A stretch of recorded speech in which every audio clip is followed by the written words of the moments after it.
Salut et bienvenue dans Ciné-Story. Est-ce qu'on parlerait pas un peu de fiction? Je sais pas vous, mais moi j'aurais tellement aimé vivre dans un monde où les baguettes magiques enverraient de vrais sorts, où on pourrait se battre au sabre laser, faire de l'overboard, échapper à une machine venue du futur pour me tuer, ou flashouiller quiconque me casserait les couilles. Eh bien figurez-vous que certains films ont inspiré quelques ingénieurs un peu fous qui eux aussi, apparemment, ont eu soif d'inventions extraordinaires. Et attention, quand je dis extraordinaire, il faut le prendre dans le sens pas ordinaire, parce que ok, des chaussures qui s'attachent toutes seules, c'est cool, mais c'est pas non plus ouf ouf. Alors loin de moi l'idée d'affirmer que les inventions dont je vais vous parler sont forcément tirées du cinéma, mais une chose est certaine, c'est qu'elles sont apparues dans les films avant de voir réellement le jour dans la vraie vie.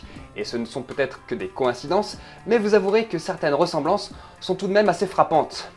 Et pas toujours pour le meilleur. Surtout que je dis ça, mais depuis quelques années, ce sont plus les réalisateurs et les équipes des films qui s'adressent aux spécialistes des nouvelles technologies pour voir quelles sont les tendances et pour avoir des bases sur lesquelles extrapoler. Et si je vous parlais d'un groupe de personnes enfermées dans un endroit, à vrai dire peu importe où, on verrait ces gens-là manger, dormir, se brosser les dents, vivre leur quotidien 24 heures sur 24, et bien sûr toutes leurs actions seraient orchestrées par la production qui chercherait à faire de l'audimat, donc qui ferait en sorte de proposer aux spectateurs quelque chose de plus en plus marquant. Ça s'appelle la télé-réalité, et c'est un concept sorti tout droit d'un de mes films préférés, The Truman Show. Sorti en 1998, ce film raconte l'histoire d'un homme constamment filmé et diffusé en direct partout dans le monde, et ça plaît beaucoup aux téléspectateurs qui voient grandir Truman, qui vit dans une émission depuis sa naissance. Et l'émission Big Brother sera créée par Endemol, que nous connaissons en France sous le nom de Love Story. Cette émission débute en 1999, comme par hasard un an après le succès du Truman Show. Les codes sont les mêmes en plus, quand on est en manque d'audience, il n'y a pas grand chose à faire pour remonter la pente. Et c'est pareil dans le film,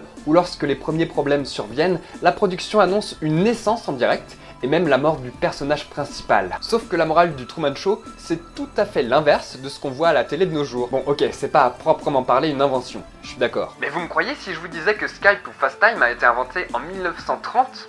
Évidemment que non, et vous auriez bien raison puisque la communication vidéo a été vue pour la première fois dans un film en 1927. La possibilité de communiquer par vidéo avec une autre personne est probablement une des technologies les plus populaires au cinéma. Il est donc temps de parler de Metropolis. L'action du film se déroule dans un avenir lointain, dans l'immense ville futuriste de Metropolis. L'un des héros utilise un vidéophone pour apporter aux autorités le début d'une révolte dans le ghetto d'ouvriers. Le film a devancé son époque non seulement sur le plan technologique, mais également social, puisque de nombreux chercheurs retrouvent encore dans ce film des prédictions des événements de l'histoire contemporaine. Aujourd'hui, on est tellement habitué à la visiophonie qu'il est difficile d'imaginer à quel point cette technologie semblait fantastique à l'époque. Juste, les premières études et le premier brevet sur la vidéophonie datent de 1972, et les premières applications commerciales n'apparaîtront qu'en 1984. D'ailleurs, en parlant d'écran, le premier iPad, il date de quand?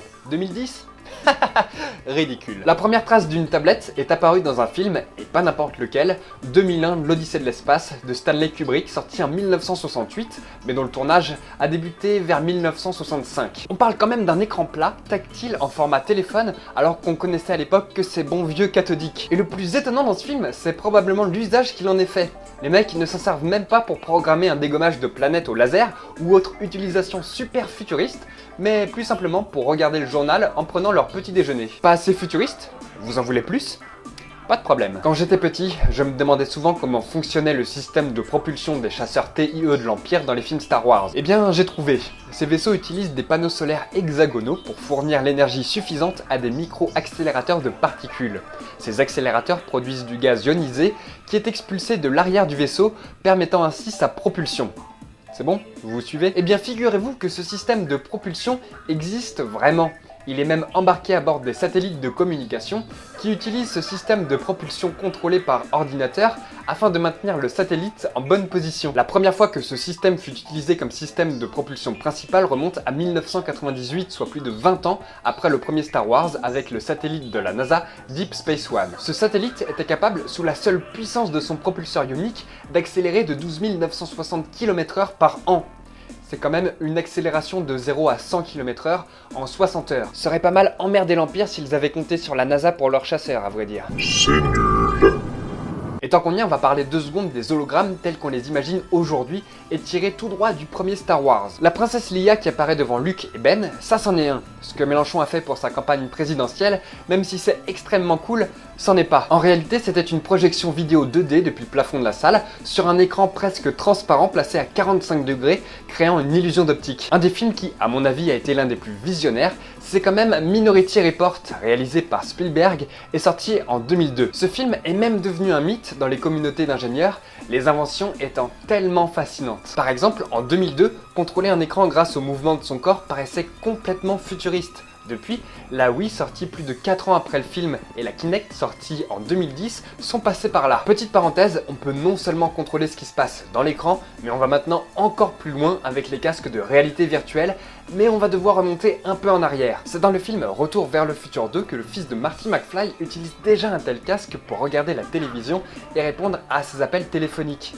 Fin de la parenthèse. Mais revenons à Minority Report qui nous a fait découvrir les écrans transparents. Et moi, je trouve ça vraiment très cool. Ce concept a été repris dans d'autres films comme Iron Man et s'invite maintenant dans la réalité. Alors bien sûr, nous ne sommes pas encore arrivés à cette technologie exacte, mais on s'en rapproche. Il y a aussi la voiture sans conducteur. Pas question pour Tom Cruise de toucher un volant. Lorsqu'il est en voiture, il met le pilotage automatique. Cette voiture sans chauffeur est une réalité depuis octobre 2010, quand Google a annoncé la mise au point de 8 Google Cars intégralement automatisées. Les voitures volantes. Saviez-vous que Jules Verne en parle dans une nouvelle datant de 1889? Eh bien, ce véhicule a été imaginé d'innombrables fois au cinéma, mais surtout dans le film Blade Runner de Ridley Scott sorti en 1982. Surpuissant véhicule à décollage vertical, le spinner en a fait fantasmer plus d'un. Et puis Star Wars s'y est mis dans l'épisode 2, avec des véhicules qui ressemblent beaucoup à ceux du 5e élément.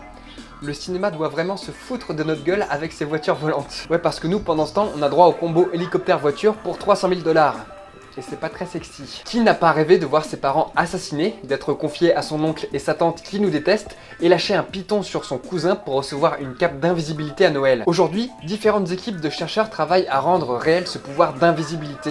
Parmi eux, la technologie étant la plus proche de la fameuse cape d'invisibilité d'Harry Potter a été créée par des chercheurs japonais. Leur invention, au stade de prototype, se présente sous la forme d'une cape sur laquelle ont été fixées des caméras qui enregistrent la scène qui se trouve derrière le porteur de la cape, mais également des projecteurs qui rediffusent l'image enregistrée en temps réel pour les personnes qui se trouvent face à lui, créant ainsi un effet partiel d'invisibilité. Et on va pas se le cacher, ça ne fonctionne pas très bien. Mention honorable pour Dolly, la première brebis clonée quelques années après les dinosaures de Jurassic Park, pour le GPS de James Bond qui pouvait conduire sans se paumer 30 ans avant nous, et enfin pour Willy Wonka et son chewing-gum nourrissant, précurseur des pilules nourrissantes. Voilà, j'espère que cette vidéo vous aura plu. N'oubliez pas de vous abonner si ce n'est pas déjà fait, et de me laisser votre meilleur pouce vers le haut. Et dites-moi en commentaire quelles inventions du ciné vous auriez aimé voir dans la vraie vie. On va voir si on a les mêmes goûts, tiens. Allez, bisous.